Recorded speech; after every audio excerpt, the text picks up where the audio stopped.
সাম্প্রতিক এবং অতীত ইতিহাস থেকে জানা যায়, যুগে যুগে বহু মানুষ ইমাম মাহদির দাবিদার হয়েছেন পৃথিবীর বিভিন্ন দেশে নানা ঘটনা আর সময়ের প্রেক্ষাপটে, এবং সময়ের সাথে সাথে তারা সকলেই ভণ্ড ও প্রতারক বলে প্রমাণিত হয়েছেন।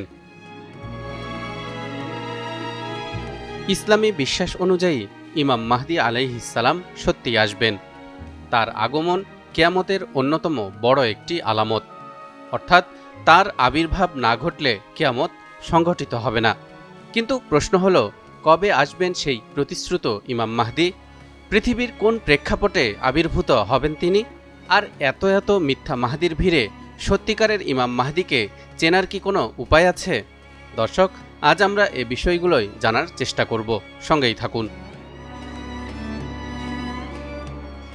সহিহ হাদিসের একাধিক বর্ণনা থেকে জানা যায়, পৃথিবীর শেষ সময়ে এমন একজন মহামানব আসবেন যিনি দুনিয়াকে ভরে দেবেন ন্যায় ও সুবিচারে, ঠিক যেমনটি আজ ভরে গেছে অন্যায় ও জুলুমে। যে নেতার রাজত্বকালে আসমান থেকে নেমে আসবেন হজরত ঈসা আলাইহিসসালাম এবং তার পেছনে দাঁড়িয়েই একজন সাধারণ মুসল্লি হিসেবে নামাজ আদায় করবেন তিনি। এমনকি এ দুজনের সম্মিলিত যুদ্ধেই পরাজিত হবে দাজ্জাল ও তার বাহিনী। তিনিই হলেন ইমাম মাহদী আলাইহিসসালাম। হাদিসের গ্রন্থগুলো অনুসন্ধান করে জানা যায়, ৩৬টি হাদিস গ্রন্থে মোট ২৬ জন সাহাবী থেকে ইমাম মাহদির আগমন সম্পর্কিত হাদিসগুলো বর্ণিত হয়েছে। সৌদি আরবের বিখ্যাত ইসলামিক স্কলার শাইখ আব্দুল আজিজ বিন বাজ রহমতুল্লাহ আলাই বলেছেন, মাহদির বিষয়টি অতি সুস্পষ্ট। এ ব্যাপারে হাদিসগুলো মুতাওয়াতির সূত্রে বর্ণিত, কাজেই তার আগমন সত্য। এখন প্রশ্ন হলো, ঠিক কখন ইমাম মাহদী আলাইহিসসালাম পৃথিবীতে আগমন করবেন? এ বিষয়ে হাদিসের কিতাবগুলোতে কোথাও দিন তারিখ নির্দিষ্ট করে কোনো তথ্য দেয়া হয়নি। তবে তখনকার পৃথিবীর অবস্থা এবং তাকে চেনার কিছু আলামতের কথা বিভিন্ন হাদিসে বর্ণিত হয়েছে। যেমন আবু সাঈদ খুদরি রাদিয়াল্লাহু তাআলা আনহু নবী করিম সাল্লাল্লাহু আলাইহি ওয়াসাল্লাম থেকে বর্ণনা করেন, আখিরি জামানায় আমার উম্মতের ভেতর মাহদির আগমন ঘটবে।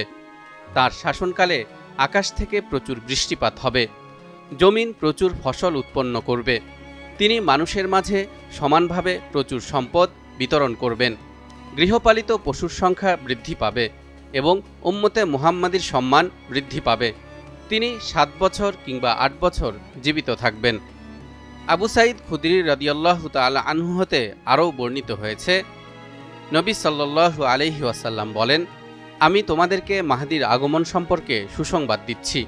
মানুষেরা যখন মতবিরোধে লিপ্ত হবে তখন তিনি প্রেরিত হবেন। পৃথিবী হতে জুলুম নির্যাতন দূর করে ন্যায় ইনসাফ দ্বারা তা ভরে দিবেন। আসমান জমিনের সকল অধিবাসী তার উপর সন্তুষ্ট হবেন।